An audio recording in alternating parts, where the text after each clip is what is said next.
medical healthcare providers can provide so much value. I almost think of it as a disservice if you're not putting that information out there. If you're not providing value, if you're just posting your product, if you're posting your business, you won't succeed. If you want to exponentially increase your impact, you actually want to. Welcome to the Prehab podcast, where we dive into expert insights, connect with industry leaders, and share real stories to help you take a proactive approach to your health. I'm Dr. Arash Maksudi, a doctor of physical therapy and co-founder of Prehab, and today we're taking you behind the scenes to share the story of how we turned a simple idea that we had in physical therapy school into a global brand with over 2.5 million followers across social media. Mike Craig and I met up in the basement of our PT school and we're like, what should we do? We had no idea that it was gonna get any traction at all. In this episode, I'm sitting with Kinsey Carmichael, our director of social media and first employee here at Prehab, who's helped us grow our online community to over 2.5 million followers. What you just said is part of the reason why you guys were able to be successful at growing, because you weren't focused on the outcome of it. Since the taping of this episode, she's been expanding her skill set into stepping into a marketing manager role. Together, we'll dive into strategies that fueled our growth, the lessons we've learned along the way, and how we've stayed true to our mission of redefining how physical therapy is accessed so people can take a proactive approach to their health. The physical hurdle is very limited. Everyone has a phone. Yeah. You have the basics there. It's just posting. People don't even start because of all the mental blockages they have. Whether you're a healthcare professional, a social media enthusiast, or someone just interested in building a brand from the ground up, this episode is packed with valuable insights and actionable advice. Stick around to hear how we navigated the challenges of scaling our social media presence. That being said, Kinsey, let's have you talk about your onboarding experience from your perspective a little bit. Yeah. So I'm so excited to be here. It's crazy to think that I was your first employee. Yeah. And that was over 4 years ago. And I think I was pretty lucky in the onboarding experience because it was right during COVID. I had seen the job opening and just applied on a whim. At the time, I was doing a lot of social media marketing. I knew I wanted to go into that. I had started growing a couple of different profiles, but I hadn't really gotten my footing yet in my career. It was still really early on for me. And when I started with you guys, you were still very hands-on. I think you had grown. I think you had created some programs and you had the exercise library, but at the time you guys were still doing a lot of the content creation and stuff. And because it was COVID and you guys were home, I was able to work really closely with all of you guys. Mm-hmm. And I think typically when you're working in social, you tend to go into a company where other people don't really understand it, or maybe companies think they do, but they actually have the wrong idea of how to best utilize it. And I was really lucky because you guys knew it better than me, if anything. You had already grown the platform up to, I think it was around 400,000 when I started. Mm-hmm. And so those first few months for me were really a master class in what you guys had done to get to that point. And I was lucky to learn from what you guys had already done. And I was also lucky that you guys really understood it. So when I would bring ideas to the table about things we could do differently, you were always really open-minded. And I think that led to us really being able to continue to grow quickly. Totally. Yeah. I remember that we were looking for someone part-time actually initially. Yeah. And then Kinsey came on and helped out so much that we were like, we need more of that. And you transitioned very quickly to being full-time and taking over all the social media accounts that we have, in addition to helping with some general marketing strategies. And that was a great time because 2020, everything went digital very quickly. Mm-hmm. And so that allowed us as a business to grow into the space that we're currently at here, which we got shortly after you started. The programs that we had at that time were lifting up a bit, and we left our part-time positions actually to go full-time with Prehab around that time as well. So you went part-time to full-time around the same time we did. Yeah. And that allowed the business to really elevate and grow to the next step. Yeah. And so much has changed since then. Do you remember in the beginning, we were releasing programs every week? Yeah. So you guys were just churning out these programs. Yeah. And I can't remember how many you had when I first started, but it very quickly grew from maybe 5 or 6 to over 20 to over 50 to okay, we actually should combine this all into one thing. So seeing the evolution from my perspective of you guys growing it. And also even before you even thought of doing an app, when you were just thinking about like different things you could provide, and then how that led into the app was crazy. It's so true. The issue that we ran into there is that we knew what we knew how to do, which was create more programs and more content. And that's what we just fell into. We didn't think that there was this whole other world of creating your own app to make the technology better, to make the user interface and experience better. We just focused on more programs to create more programs to what end. And we didn't focus on optimizing the program. We just wanted to create more. And that was definitely a big learning lesson that we came away from, creating a better product for. But yeah, that was a lot of just promotional content during those periods. Yeah. But I mean, it was different back then. So it worked. It worked back then. And I think also you guys had spent, I don't know how many years, at that point it would have been like 4 years nurturing an audience. So people were wanting that. It wasn't like, it didn't feel that way. I think everybody was ready for that at that time. But I want to back up a little bit, because when I came on, you already, especially on Instagram, I think you had around 400,000 followers. So what was that like for you? Like, what was it growing the platform to that point? Yeah, for us, growing the platform initially came down to trying to understand why we wanted to do what we were going to focus on. And I remember the day one that Mike, Craig, and I met up in the basement of our PT school, and we're like, what should we do? And came up with this idea. And from there, the focus was one of two problems that we wanted to solve. The first one is there was just a lot of bad information online. And that was when we started our clinical rotations. And I realized a lot of these people that are coming in to see me in the clinic are looking up information online beforehand, before they come see me. So there's a stat, like 89% of people look up their health related issue before they see a healthcare provider. And I realized that that's a very important piece to figure out, because they already have this preconceived idea of what the problem is and the plan of care. So that did not help, because a lot of that information was just not evidence-based. So that was one piece. The second piece is that people didn't really understand what physical therapy was. They thought it was, in the last 20 years, I'll admit there's a big evolution with physical therapy, and a lot of it previously was ice packs, heat packs, stim, a lot of modalities, not so much movement or exercises, very focused on symptom management, just like the whole healthcare system is. So I think once we realized that this was a big problem, we wanted to educate the public on what physical therapy is and what people can do on their own and make physical therapy more accessible. If you think about the stats, at least here in the US, 8 out of 10 people will experience low back pain at some point. Of those people, 83% of them, if they go see their physician, they will get prescribed pain medication. And of those people, that 8 out of 10 people that went to see their physician, only 8% actually went to see physical therapy. So it shows you that there's a huge delta. And I don't want to make it seem like everyone needs physical therapy, but there's a large percentage of people that are just getting, the symptom management is becoming the primary focus over trying to find the fundamental issue.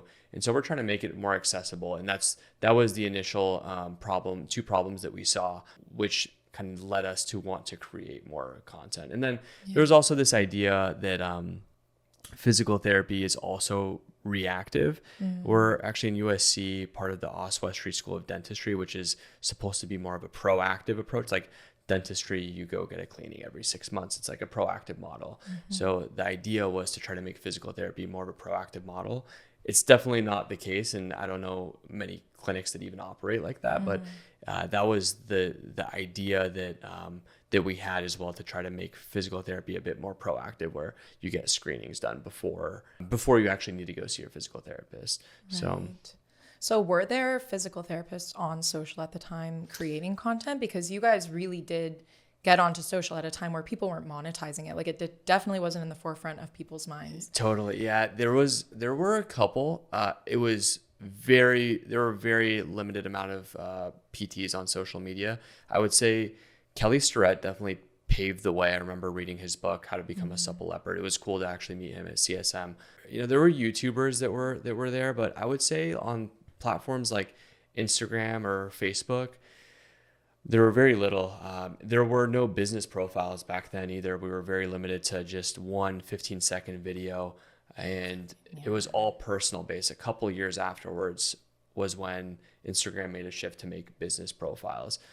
So there weren't too many, but and the ones that were individual people. It wasn't really a brand to be on social media. That wasn't really a thing, from what I remember back then. But now it's changed. Everyone has a social media profile. Every business has a social media profile. It's just part of normal marketing. It's like you look up their social media handle if you're looking for whatever, a PT clinic or some type of service provider. Yeah. And I think people forget, it wasn't because social has changed so rapidly and evolved a ton, even in the last couple of years. And I think people forget that back then it really was just like individual people using social media, like brands on social wasn't really a thing.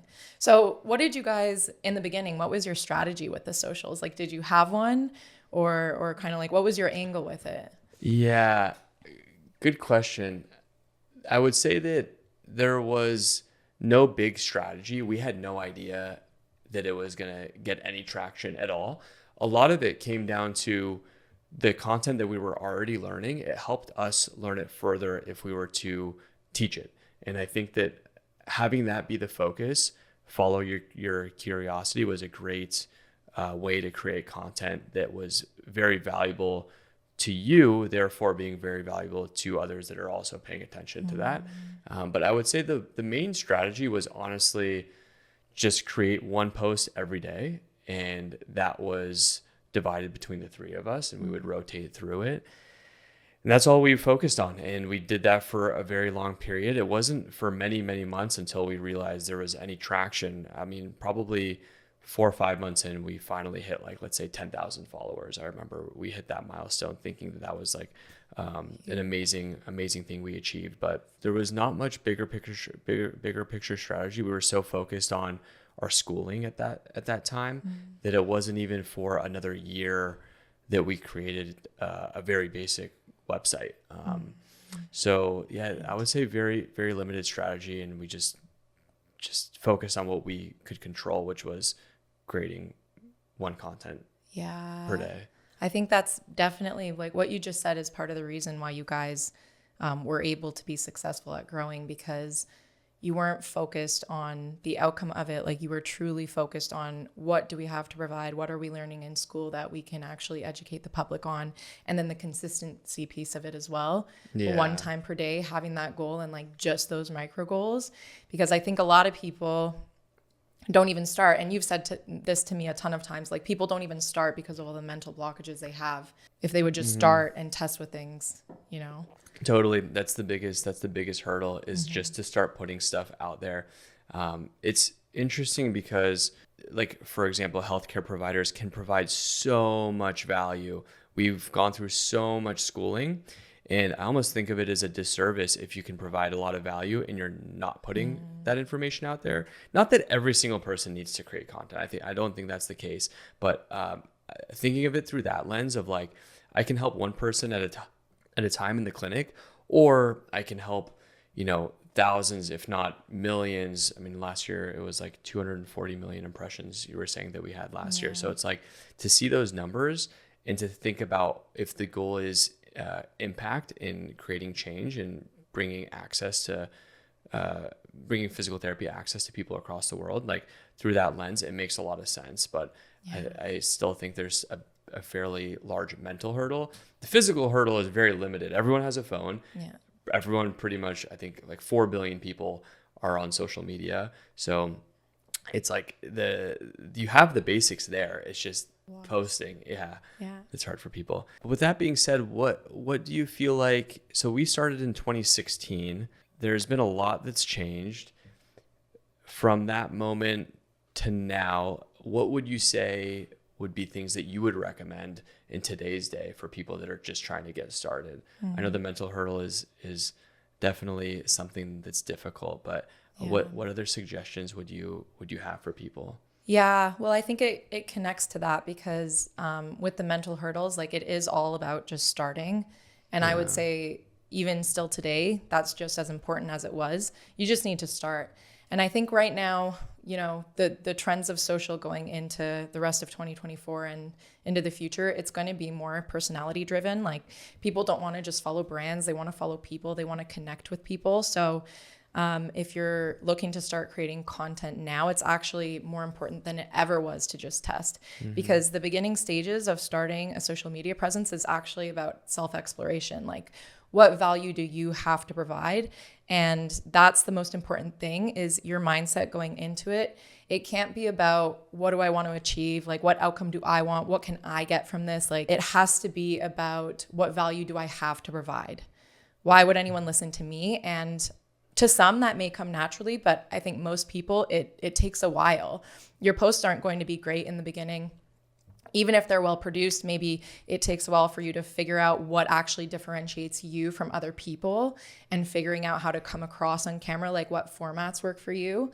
And nobody can really give you the answer to that. That is all through testing. And so that's always what I'll tell people when they're first starting.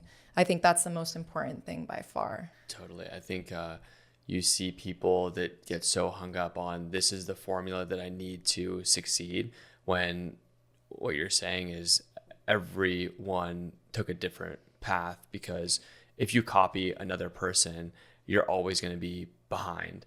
And it's good to do some market analysis and see what the competitors are doing, but ultimately you have to find your own voice, I'm hearing, and you need to carve the path that makes the most sense for you based on the value that you could bring, whether it's entertainment or education. That has to be clear, and leaning into what you feel like you can provide them the most value with. Exactly. Yeah. And it's not to say that those, consuming content about social strategy and looking at like tactics and all of that, it's not to say those aren't helpful, but those will only take you so far if you don't have the foundational pieces in. And to your point, you're always going to be playing catch up. You're always going to be chasing after trends and stuff. And that's where you're going to get burnt out and exhausted, and you're not going to enjoy it. And then it's not going to be sustainable, because I think you really need to find a way in which you can enjoy the process of it, as opposed to focusing on like what you need in order to succeed. Yeah. I totally agree with that. That's a huge thing. It's such a long game that the outcome is unknown, that if you don't find a way to enjoy it, it will burn you out. We've been doing this for 8.5 years now, and it was a lot up front. We posted during a time where PT school was very busy, and we found a way to try to make it fun in the meantime, and talk about the topics that we enjoyed. But if you have a specific goal in mind to be rich or famous, these things will burn you out, because it's going to take so long for that to happen. And people nowadays will see through a lot of that stuff. I feel there's so many profiles and accounts that are out there that you have to be authentic to your voice, or you're putting an act on that I feel like eventually will come to an end, because you're going to burn out. Exactly. Yeah. And it's, you may see success with it for sure. Like, I definitely think you can grow a profile that way, but to your point, it's like, as soon as the first hurdle hits, or as soon as you like have to pivot, if you don't have a strong sense of the why and stuff, then you're not going to succeed long term. You'll just kind of give up, or things won't work as well when you hit those hurdles along the way, because things are always going to change. So I know you talk to a lot of PTs and PT students and stuff. So what advice do you normally give them when people ask how to start? Yeah, I think it comes down to a lot of actually what you're talking about with like understanding where your value comes in. For me, it's a lot of the purpose. So if you clarify, like for example, when I'm at CSM or some of these conferences, or even looking through the DMs, I see a lot of questions about what recommendations do you have to get started. And one of my first follow-up questions becomes, why do you want to do this in the first place? And I think it's either one of two things. One is, I don't know. And then the second is, I want to grow a business and grow an in-person practice and have that be very successful.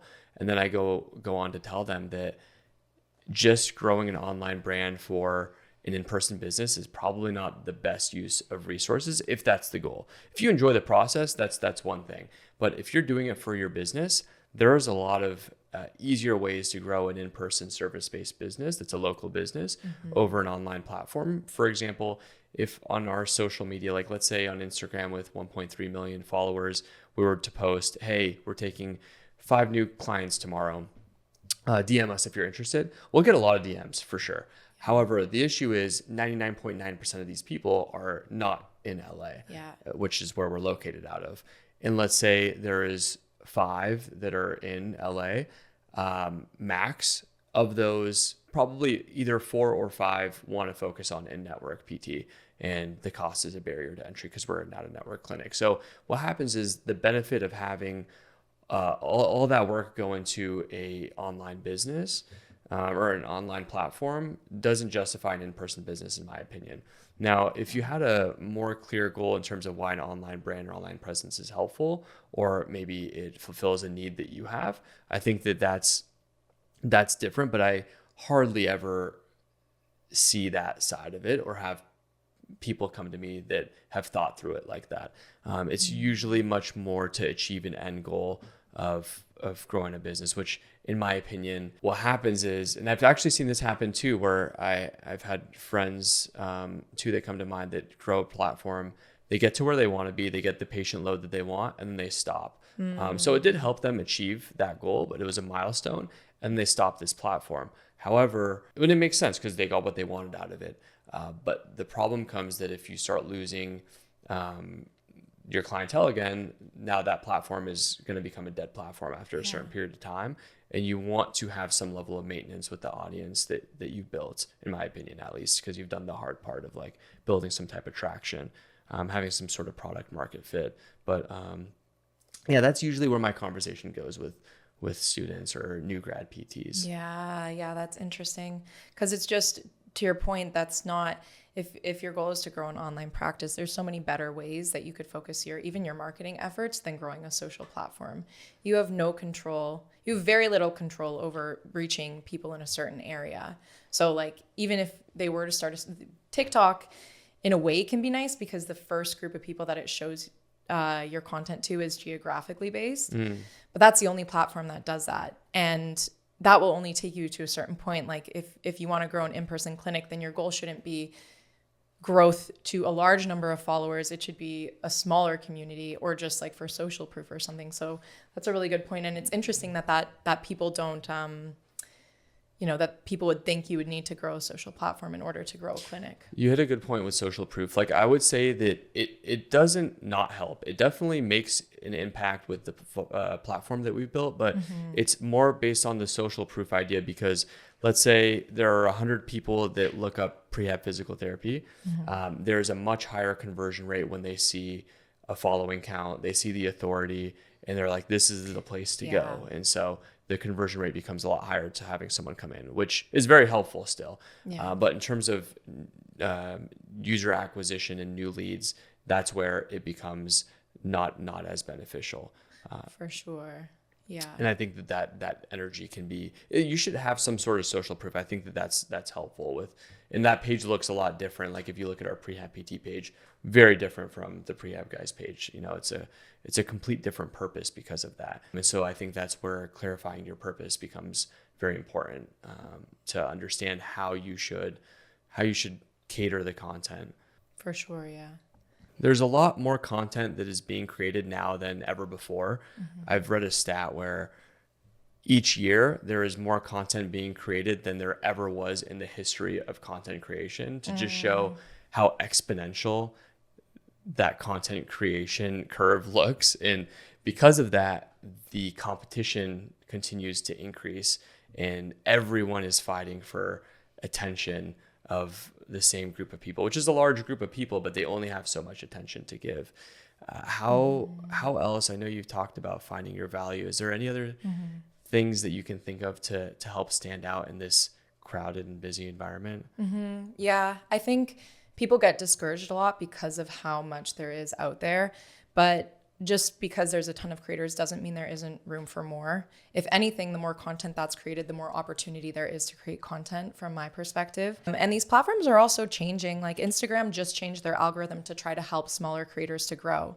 So I would argue in 2024 is a great time to start, possibly better than ever. But I think what you need to do is kind of don't focus too much on the noise and what other people are doing. I think the most important thing is definitely leading with value. Like we've been talking about a little bit, it has to provide value. You will not, if you're not providing value, if you're just posting your product, if you're posting your business, you won't succeed, especially if you don't have a platform yet. There's just no way. You have to provide value in some way. And it doesn't mean it always has to be educational. Like it can be entertainment, it can be inspiration. People find avenues that work for them in order to provide value, but everybody that you see on social, anybody with a platform, the reason they're there is because they are providing value for their audience. So that's by far the most important thing. But I think also because there's so many people out there, kind of like we were talking about earlier, is figuring out who you are and your personality and leaning into it. Like the things that are about you that are unique, all of us have those things. So I think everybody can succeed. It's just, are you able to tap into the parts of yourself that people would find interesting and that, you know, would provide value. So the more you can lean into your personality, the better off you'll be long-term, even if it takes you longer to grow a platform, because it will always be coming from a genuine place. So you'll always be able to continue down that road. Like people can't copy that. People can't copy what makes you unique. They can try, and people try all the time, but they're always going to fall a bit short. Yeah, I love the idea of being unique. The reality is with that, you do have to be patient. And I do like this idea of being patiently aggressive, because if you are unique, it may be new to a lot of people and it may take time for that fit to align. And so this idea of being patiently aggressive is being very patient with the results and the outcome, and being aggressive on the day-to-day, where you're constantly analyzing the content. You're constantly looking at things that you always talk to the team about with retention curves. You're studying the market. The reality is if you do that on the day-to-day, there is no doubt that over a longer time horizon, you're going to get that outcome that you want. And if you're patient with that outcome, you will achieve a lot of different opportunities. And so that's what allowed us to get to where we are, at least. And so that's advice I usually give people. And it's not about mindlessly creating content to create it. You still have to be aggressive on the day-to-day. You can't just be patient with the result. And then if you're aggressive on the day-to-day and aggressive on the results, then you're going to burn out because you're expecting something very rewarding that may not be happening. So I love that combination, and that stuck with me. And I use that more than just for content creation, but I think it's served me well.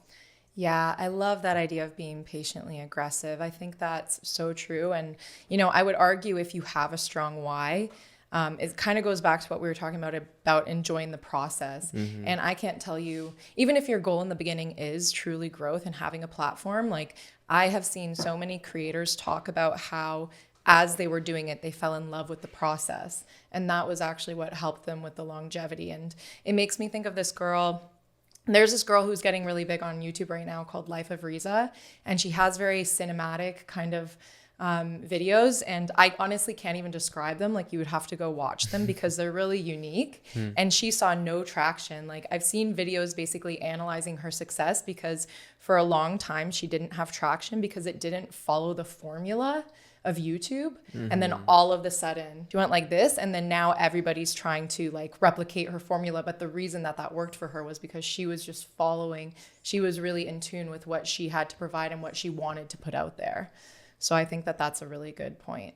It's like if you enjoy working out or walking, you'll do it indefinitely. If you're just trying to lose a certain amount of weight, it will potentially happen. You'll hit that goal and you'll get back to that same point. It's the same thing with PT. Like if your goal is to get out of shoulder pain, you probably can. There's a lot of symptom management tools out there. But if your goal is to fix the underlying issue, it looks a bit different. And if you're in it for the long term, you always want to fix the underlying issue. You always want to enjoy the process. Then you will get to a much higher peak than if you are just trying to do something for that quick immediate gain. Totally. Yeah. Yeah. So you guys were really tapped into that. So I'm curious how, because you had scaled it to a certain point and you had kind of like found your voice and found what had worked. So what was it like when I came on for you guys to take a step back as we were starting to like really scale up, not just the social, but also the brand as a whole? Yeah, it was great. The idea of having someone on your team that you trust to take over something is a very good feeling and allows you to clear your headspace for other items. And it's interesting because even though a lot of what we focus on, especially, I mean, I'm more involved with social still as more of our chief marketing officer, but it still allows headspace for other items to be done. The interesting thing is, yes, we're at the top as executives, for example, Mike, Craig, and myself, but then we're also talents at the bottom in terms of like just doing the things that you guys are requesting us to do.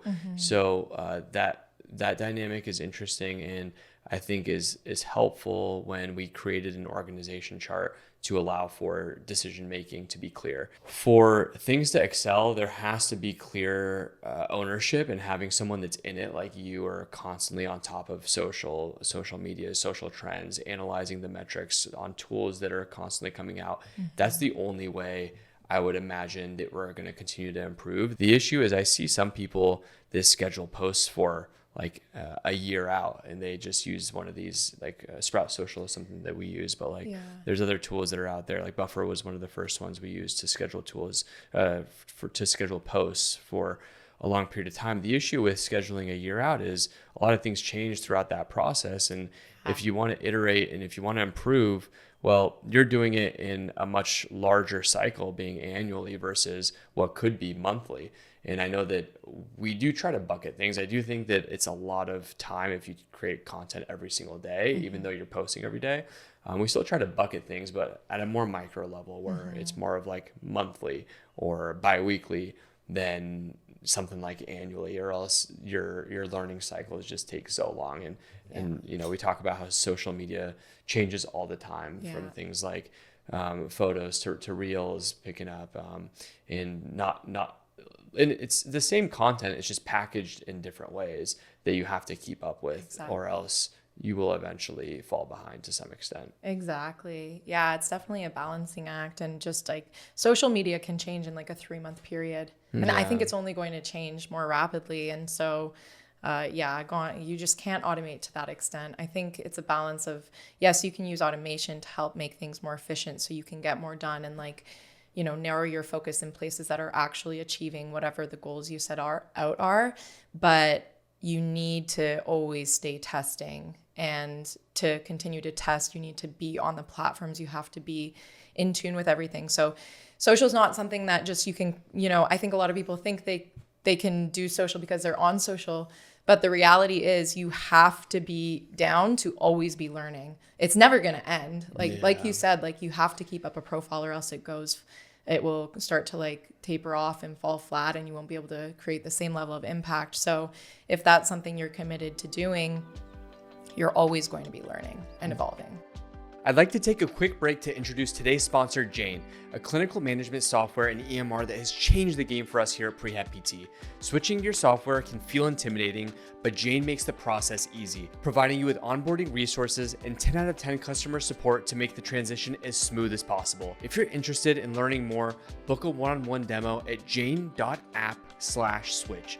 And if you decide to make the switch, don't forget to use the code Prehab guys at sign up to receive a 1-month grace period on your new Jane account. You won't regret it. As we've scaled, what recommendations would you have for other people or other businesses? In this scaling phase, I would imagine most people have figured out their voice to some extent. They understand their purpose. They understand an idea of what works versus what doesn't work. And at that point, going from, in my opinion, like somewhere between 10 to 100K to growing towards like 1 million plus is where the growth phase happens.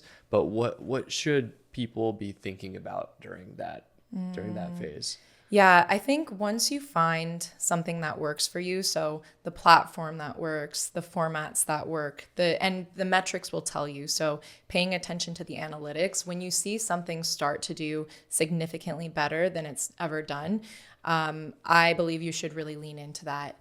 And it doesn't mean it's going to work forever, but you should kind of like narrow your focus into that. If you look at really successful TikTok creators nowadays, they tend to have a content series that has worked for them, and they do that over and over and over again. And they are going to have to evolve at some point, but once you find something that works, lean into it with everything you can. So I think you kind of, in the beginning, you're in this exploratory phase. And then as you start to scale, if you want to exponentially increase your impact, you actually want to narrow your focus a little bit more. You want to lean into the things that are working, and you want to lean into the platforms that are working. You don't have to be everywhere. You can focus on the things that are really propelling you forward and where you feel like you have been able to actually get the message across that you want. What about during that scale phase, what is difficult? What becomes more challenging to help achieve those goals that you're talking about, and doubling down in those areas and platforms that have provided the most value? I think you can get stuck in a loop of wanting to constantly churn out content and like feeling like maybe you do have to expand your presence as you get bigger. You should be doing more and more and more. It kind of is related to the narrowing of your focus, but especially in 2024, quality over quantity, like because of how busy the space is, everything that you put out has to be high quality. And things like retention, because the algorithms are getting so much smarter, and because of the wave of TikTok over the last several years, people have higher standards when it comes to content. And that doesn't necessarily mean like production value. It means the quality of the content. So making sure that your pacing is on point, for example, and focusing more attention on less videos. Like cadence really doesn't matter. Whereas even 1 to 2 years ago, honestly, it was more about quantity. It was about like always be churning out content on Instagram. We had to post one a day. And that's still like technically the recommendation. I don't know, you hear different things, but I know just from experience with the Prehab page that when we scale back our cadence, if we are focused on the quality of one piece of content, but we only post, 4 to 5 times a week, we're going to have a much greater impact than if we were to focus on like, we always need to be churning something out. And that's because you just can't always be creating with limited bandwidth. If you have, depending on the size of your team, you can't always be creating the best type of quality if you're focusing on quantity. And now with Instagram, YouTube, TikTok, all of those, one post going way more viral will have like 90% of the impact of your page growth compared to like all the other posts, And it seems like that's the trend is that it's moving more towards that, where it's like that 80-20 rule of like 20% of your posts get 80% of the engagement that you get. And this was largely true for TikTok, but now it seems like other platforms have adopted that as well. Exactly. And it's moving more that direction, which, as you mentioned, it's great for smaller startup brands or profiles because it gives them a great opportunity. But if you are larger, you can no longer just rely on your follower account. You have to still be innovative, and you have to keep up with things. And just because you have that big following, does it help? I'm sure it could only help a little bit, but like it doesn't help as much as it previously did. And that's why posting just promotional content about your product, et cetera, does not perform as well now as it once did, as you mentioned at the beginning. Totally. Yeah. And that's a good point because, again, like people are very scared to start when the space on social is so busy. But actually right now there's not an advantage to small creators, but it used to be very disproportionately an advantage for larger presences. So if you had already grown a platform, you could kind of get lazy with it. Like you could be like, I have an audience, I just have to keep posting. Like you didn't have to worry so much about making sure that the quality was on point. And it was very recent, like Instagram, your account size still really mattered because the way their algorithm, and I'm talking recent, like a couple weeks ago at this point, they were showing the content to a small group of your followers, and then it would get larger and larger from there. Whereas TikTok has always been based on non-followers, which is why the quality of the content has always been so important there. But Instagram has now followed suit with that. So they've changed their algorithm, and now it shows it to a small group of people who are interested in the topic you're talking about, as opposed to people who already follow you. So there's a lot of people who are not happy about that, because they're like, I spent all of this effort, these years growing this account, and now I can't reach the same. The reality is they're trying to even the playing field, which is why for anybody listening who doesn't have a platform yet, I think it's actually like a really exciting time to start, because one advantage that you have is it's just you. You know, you don't have a team yet. You're not working at scale yet. You don't have to worry about all these moving parts. So you are much more able to be reactive and quick, and be like very hands-on with your testing, which will allow you to learn quicker and adapt your content quicker as well. Yeah. And you need to be on top of that and adapt your content. Something that you mentioned as well is pacing. And I think that that's a very important thing that is overlooked, because people will immediately think this type of content, this information is just not interesting to people, when it could purely just be a pacing aspect of things. And the way that you present that information is very important.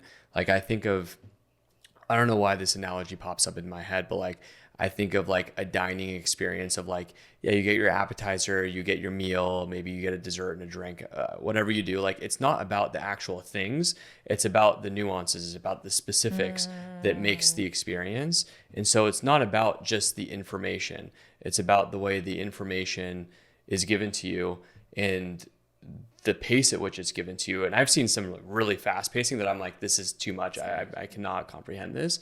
And then there's also a slow pacing where the hook did not grab my attention, and maybe it was good information, but who knows? I'm not going to give them the opportunity to check it out. So I think testing with that and experimenting with the way that you give that story of that content piece is very important, and oftentimes overlooked, and people will just pawn off that information is just not something that people are interested in. I like that analogy a lot, because you're right. It's the small things that really make a difference. When we talk about quality over quantity, it's like, how do you actually do that? There are things throughout your video that you kind of have to have on point. And we talk about them because there's 4 elements that it breaks down into. And this can look very different for different people because it depends on the content that you're creating. But you always need the premise to be on point. So, you know, and this is even something that we've been trying to improve recently with Prehab, is making sure that we are focused on the ideation stages, like choosing the right topics and having the right premise for the video. That is so important. The hook is very important. People talk a lot about the hook. That's a really common narrative, but it really is important because you only have those first 1 to 3 seconds to grab people's attention. But then I think people kind of forget about also the stakes of the video. And what I mean by that is like the buy-in. Why do people want to stick around? You have to give them a reason. So whether it's through your storytelling or you're identifying a problem and then you're giving them the solution to it, or you're just like giving little Easter eggs that keep them wanting to know what it will be like with our challenges, for example. That's a good example, because people want to stick around to know who's going to win. Yeah, they're like, it's probably going to be Mike that comes out on top again. Let's see. Let's see if anybody else can win. Totally. So that's very important. And then the last thing is retention. Retention is super important. And the other 3 things play into the retention. But now all of these platforms have retention curves, and what we have started to do, and it has been making a difference, and we need to honestly like do even more of it, but paying attention to those retention curves for each individual piece of content, because it's going to tell you exactly where you have big drop-offs and where people are paying attention. And to your point about the analogy with a restaurant, you lose people in those small gaps. Any dead space, people are out. Like, you do have to work very hard to keep people's attention, and the responsibility is on your shoulders. Because, you know, if you're doing this, it's because you have something to say, it's because you have something of value. So you need to figure out how to keep people engaged, or else they just won't. Yeah. Have you found little tricks like stick with this video, the last exercise is the best, or things like that, helping with retention? Or do you feel like those are things that have not moved the needle much? I think they definitely can. I don't know that we do a ton of that stuff, right. But I see other accounts that that definitely have success with that. I think there is a fine line, especially with us, because, you know, we never want our content to seem clickbaity. Right. So I try not to lean too hard into very like performative, like over the top hooks, you know, Yeah, because it yeah. can sometimes come across a little. Yeah, retention is very important, and Yeah. the algorithms will definitely pick up on if people leave. And for us, it's helpful because we also do run paid ads, and so we can test a lot of different things. It's harder to test on organic social because there's no split test option. That would be great if there eventually was something like that. Yeah. We test a lot on our email marketing channels and as well as paid ads. And this allows us to purely split test different headlines, different hooks, different copy even to learn from these things. But unfortunately with organic social, you just learn from doing. So Yeah. you do and you analyze and reflect and improve moving forward. And that's just part of the cycle to constantly improve the content marketing that you're creating. Exactly. Yeah. And that's why we use TikTok more as a testing ground. It's kind of like the Wild West, whereas on Instagram, we already know it works and we kind of stick to that. There's more room to test and learn from TikTok because it will give you the truest information. Like, if something goes viral, it went viral for a reason. So it gives you more to work with in analyzing why versus our Instagram, because of the platform that we already have, it can be harder to really know and truly test stuff there. So with that being said, what barriers do you feel like we are currently facing with Prehab's social media profiles in terms of growth? Yeah, I think there's a couple things. I think one, as I've grown into, a bigger role and we have more people on the team, where I used to be very hands-on with content, now there's a lot more moving parts. So it can be harder to build testing and like creativity and stuff like that into the systems we have, because we have our systems pretty optimized. We have a lot of different talent that are filming. And so just finding ways where we can still stay ahead of the curve. That's something that I'm working on and I think about a lot. And I think it becomes a little bit more difficult when you have more hands in the pot. But then also I think the other thing, and we talk about this often, is, you, Mike, and Craig only have so much bandwidth for filming, and the idea of Prehab is much bigger than just the three of you. One thing you touch on, but we think about a lot is, if you're looking to grow a social profile, when it comes down to your purpose and your why, it's like, what feeling do you want people to leave your page with? So for Prehab, we want people to come to our page. We always want them to leave feeling empowered in some way, shape, or form, feeling like they can take on their health, like they have the tools, like they got a little bit of information. It really does come down to empowerment, and it goes beyond you guys. And so as you guys get busier and busier and you're working on the business side of things, figuring out ways to grow Prehab into something that is the bigger idea of it. And how to do that through the vehicle of different talents and different forms of content and stuff like that. And I think it's perfectly fine for your purpose to adjust as well. Like as you grow, the following count that you have should grow, and your goal may switch towards nurturing and keeping those users engaged and building a really strong community over just growing your follower count, for example. And these things the strategies look different, and that's why it's important to keep that purpose in mind, because that'll guide what is a good piece of content versus not. And having those, that's why we were very big on goal setting, because we need those North Star metrics to strive for, or else you're blindly creating things, and then you run into that rat race of more is better and unsure of if you are even achieving the goals that you're setting out to achieve. So taking a step back, we do it every quarter to realign ourselves and make sure we're focusing on the most important things. And I think that that's an important thing to some cadence based on the size of your business, to make sure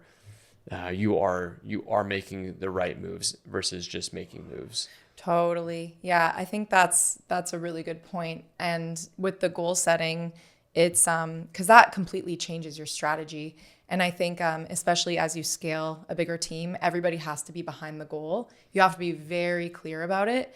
Like if our goal, and we talk about this a lot because of course we have campaigns and promotions and stuff for the Prehab app, but in my opinion, social is best used as more of like a top of funnel in marketing, just meaning like you are getting the brand mission out there, you're providing value for people, you are reaching new people. Like, I believe that's the best way to utilize social. But we also do go through phases of like, okay, we've nurtured the audience along for this long. Maybe now we can hit with a campaign.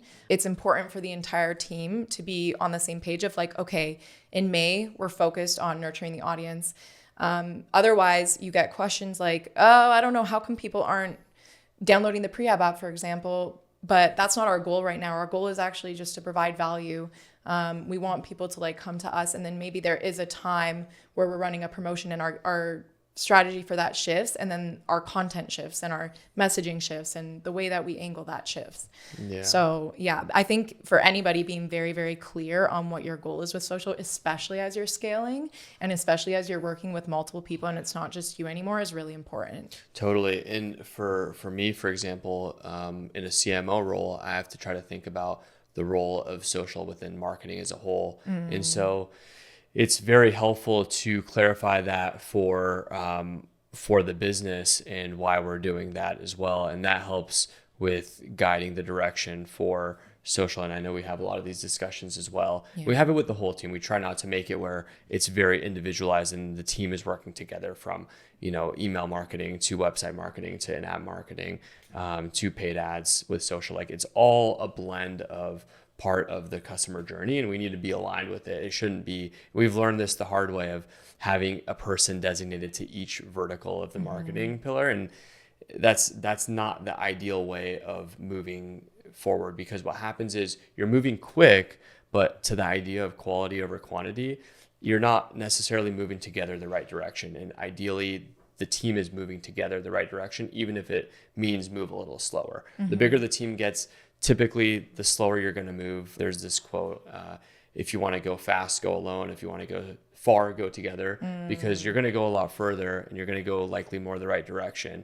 It's just going to take longer. Like, as our team has grown, if we change any operations, I get it. Like, there's just more people that need to be updated and more conversations that need to happen than if it was just one content creator that wants to change the cadence and the plan for our social media marketing strategy. So it's very important to have those metrics and to understand your purpose and have clear goals in mind, or else there will be a lot of questions that you may have throughout that process.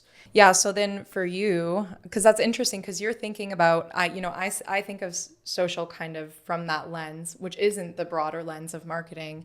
And as we're going into, 2024, what role do you see it playing in? Because you guys are in a really unique position, actually. I think most companies, it's the reverse. Social media marketing is an afterthought. Totally. Which is also why I've enjoyed like the role so much, because it's been so special to be able to work with people who understand the impact that social can have. And it's, I think, a really unique experience that you guys have had growing a social platform first and then figuring out like the scaling of the business after. Yeah, it's a good question. We definitely started the reverse way, which was very helpful because we had a market that we can talk to and try to understand how we could help them the most. And so initially we thought individual programs were the best because that's what people wanted. But then we realized it only helps people get out of pain. We need to make this a lifestyle change. So then it pivoted our product to becoming more of this membership where you have access to everything. It's been very insightful because we've listened to our audience. I think that it helped guide a lot of what we created in terms of a product, but it also allowed for us to test different content pieces and understand what the product should consist of in terms of content. So like we can understand that low back pain is a big issue, shoulder pain is a big issue. Like otherwise you're just making a lot of assumptions that people want to solve these problems. And so I think there's a lot of benefit there. Now, in terms of our marketing strategy, it by far is the best place to build a brand. I think that without the social media accounts, we would be primarily a product-based company. And that by itself doesn't really hit home with a lot of people in terms of like shareability or recognition. And we want to make Prehab the tool that people think about when they're in pain or when they're trying to prevent injury. And it doesn't have to be just the product. We provide a lot of value on social media, and it's helpful to try to help as much as we can through these platforms. But the reality is we can only do so much, which is why we guide people towards the app to get a little bit more help through a 8, 12, 16 week long program to further get out of shoulder pain or back pain or whatever their issue is that they're dealing with. And so I think it's a very important piece for awareness. When it comes down to making sales, I think things like the website, email marketing, ads, even the in-app activity that we have is more of a sales generator, but it's amazing to get a lot of people to have brand awareness from the social platforms that we have. And I'm very thankful for having the access to people like through social media. I wouldn't think that this company would be alive otherwise. There would be no way that we would have been able to do this, at least in a bootstrapped fashion that we've done it through. We talk all the time about, the brand being bigger than just like the product that you sell. And to your point, and you said this earlier too, it's like you can't get somebody out of pain with an Instagram post. But, the aim is to try to like at least get them a little bit in that direction, and then, fill in the gaps where you can with the rest of the products and things in the business. And I think what you said earlier too is really important, and maybe not something that people think about, but if you have a bit of a following, no matter how large it is, listening to your audience is so important. Like your audience will tell you what they want to see from you through engagement. And I think you guys have done a really good job of that. Like an example, going away from fitness and performance stuff, because people really come to Prehab for the rehab exercises, for the prehab exercises. And so not just catering your content to that, but also thinking about like what other things can we provide that people are asking for. Totally. Listening is very important for any relationship, even asynchronous relationships. So I think that making people feel heard is very important. And even if it's just polling people, going through your DMs, even if you're not responding to every single one, at least going through and trying to understand where they're coming from is all very helpful to optimize your page appropriately. Yeah. All right. Closing traditions, Kinsey. We have asked guests in the past what prehab means to them, and I want to get your take on prehab as a term and how it's perceived to you. Oh, that's a good question. Yeah, I think for me, I've been lucky because I've never dealt with any serious injuries. And, I'm not like training for anything serious. So for me, I think of it more as a lifestyle, like a preventative lifestyle. I think the small things that you can do every day. And I've been lucky to work at this company, honestly, because I've learned about this. And I think a lot of the time people aren't thinking about these things until they've already dealt with something. Like they've rehabbed an injury and then they've realized how important it is to stay healthy and to prevent things. But I try to be very cognizant of, in, a way that feels sustainable, just if I have aches or pains or like flare-ups, because I have certain, like my neck, I'm more prone to getting pain and stuff just because of working at a desk all day. So if I see those things start to come on, making sure that I'm doing the exercises, which, that's the first step, is knowing what you have to do, but making sure that I get ahead of things in that way, and making sure that, I have an active lifestyle, like I walk and I go to the gym and all of these things. And I think when you see your parents as well start to age, you start to see how important it is for that to be a lifelong skill. So I really do try to do that all the time. And again, I'm just lucky that like at Prehab, you guys are obviously, you value that as well. So you have always encouraged me like, okay, we need to have a balance here. Like you can't be working all the time. Like, and it goes beyond just the physical health. It's like, are you balanced with work? How much stress do you have? Because I don't know about you, but I notice flare-ups in my body if I'm really stressed as well. So just making sure to manage all of that and try to keep a balanced lifestyle as much as you can. Totally. And you have to keep track of that. You mentioned a good point about your parents. Like if you do the same thing over time, there's no doubt that your health will only decline because your body needs more maintenance. And so if you're 30 and you're not doing these things, mobility wise, activation wise, or maybe some stress reduction techniques, like your body will not feel as good when you're 40 if you do the same things. You have to find ways to get ahead, be more proactive. This is why a lot of our users end up being anywhere between 30 to 50. It's not so much 20-year-olds because they bounce back so quick from injury that they don't value that prevention piece as much.